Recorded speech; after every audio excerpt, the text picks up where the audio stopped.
যখন একই ব্যক্তি আবার অসুস্থ হবে, হ্যাঁ, তখন যখন আবার ওই হেলথ সেন্টারে যাবে, তখন তার এই অতীত যে রেকর্ডগুলো, এই রেকর্ডগুলো যে চিকিৎসক তার সামনে এগুলো থাকবে এবং তার ফলে চিকিৎসক অনেক তার যে কোয়ালিটি অফ কেয়ার এই মানটা অনেকটা বৃদ্ধি পাবে। এছাড়াও যদি ওই পার্টিকুলার হেলথ সেন্টার এই রোগীকে চিকিৎসাতে ব্যর্থ হয়, যদি সে চিকিৎসা দেওয়ার সক্ষমতা না থাকে, তখন এই রোগীকে ই হেলথ কার্ডের মাধ্যমে তাকে হায়ার লেভেল হসপিটালে রেফার করবে। সুতরাং একজন রোগী এখন কি হয়, সে যখন আপনার অন্য তার উপজেলা স্বাস্থ্য কমপ্লেক্স থেকে জেলায় বা বিভাগীয় শহরে যায়, সে একটা হাসপাতাল থেকে আরেকটা হাসপাতাল ঘুরে বেড়ায় সঠিক চিকিৎসার জন্য।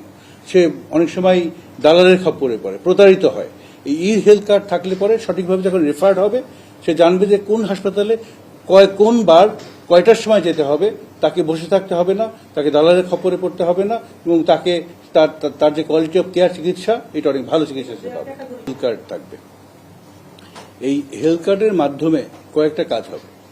একটা কাজ হবে যে একজন ব্যক্তি সে যদি কোনো রকম রোগে আক্রান্ত হয়, হ্যাঁ, সে তার সবচেয়ে কাছের যে প্রাইমারি হেলথ কেয়ার সেন্টার, হ্যাঁ, সেখানে সে যাবে।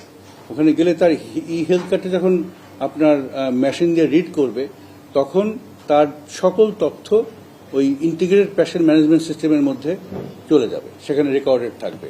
ওই ব্যক্তির কি অসুখ হয়েছিল, তার কি কি ডায়াগনস্টিক্স টেস্ট দেওয়া হয়েছিল, তার ফলাফল কি, সে কি কি ওষুধ তাকে দেওয়া হলো, হ্যাঁ, কি ওষুধ খেলো, এগুলো সব রেকর্ডেড থাকবে। আমাদের এই একটা জিনিস দেখার আছে। আর আপনার দু একজন বাচ্চা তো আপনার মিস আউট থাকতেই পারে।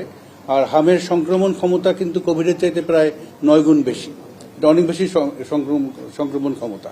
তো হাম হলে পরে একটা পরিবারে তাকে কতটুকু আইসোলেট করা হচ্ছে, অন্যান্য বাচ্চাদের কাছ থেকে আইসোলেট করা হচ্ছে, হ্যাঁ, বা হাসপাতালেও আইসোলেশন কতটুকু কাজ করছে, এইটাও আমাদের আমার মনে হয় গভীরভাবে খতিয়ে রাখার ব্যাপার। না, এখানে তো তদন্তের কি আছে, আমরা তো জানি যে অপারেশনাল প্ল্যান বাদ দিয়ে এটাকে ডিপিপিতে মাইগ্রেট করা হয়েছে। তখন হয়তো ধারণা করা হয়েছিল যে ডিপিপি গুলোকে অ্যাপ্রুভ করতে 1 মাস 1.5 মাসের মধ্যে তারা অ্যাপ্রুভ করতে পারবে এবং টাকা অ্যাভেলেবল হবে। কিন্তু বাস্তব চিত্র হলো যে 1 বছরেও অনেক ডিপিপি আপনার প্রিপারেশন সম্ভব হয়নি এবং সেগুলোকে টেকনিক অ্যাপ্রুভাল প্রজেক্ট অফিস তৈরি করা, হ্যাঁ, সেগুলো করতে পারেনি। যার ফলে আপনার যে স্বাভাবিক যে ফান্ড ফ্লো ওপির মাধ্যমে হচ্ছিল, সেইটা আপনার বন্ধ আমি করলাম without opening up new fund flow. এবং এই যে আপনার ঘাটতি, এই ঘাটতির বোঝা তো আমরা জাতি হিসেবে এখনো বহন করছি। আমাদের প্রাইম প্ল্যানিং এর বিভিন্ন প্রজেক্টে বিভিন্ন জায়গায় স্টক আউট, হ্যাঁ, সেগুলো আমরা কিভাবে দ্রুততম সময়ের মধ্যে আমরা ক্রয় করতে পারি, হ্যাঁ, সেগুলো নিয়ে আমাদের মাননীয় মন্ত্রী সহ আরও পাইলট করা হবে।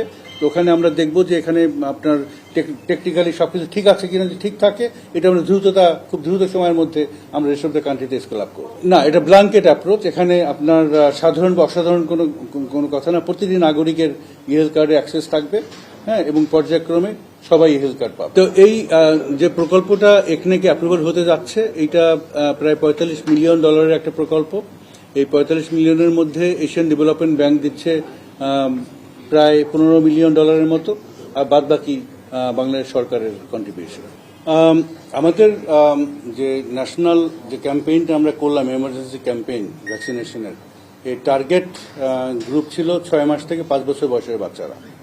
এখানে আমাকে দেখতে হবে যে যারা এখন হামে আক্রান্ত হচ্ছে তারা কি এই এজ গ্রুপের, নাকি আপনার 5 বছরের বয়সের চাইতে বেশি বয়স। কারণ বেশি বয়সের বাচ্চাদেরকে হামের টিকা এখনো দেওয়া হয়নি। এইটা রেগুলার যে রাউন্ড, এটা শুরু হবে আপনার এই এখন জুন মাস চলছে, এই মাসের শেষেই রেগুলার রাউন্ড শুরু হওয়ার কথা।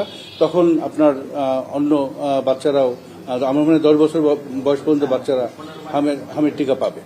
হ্যাঁ, তো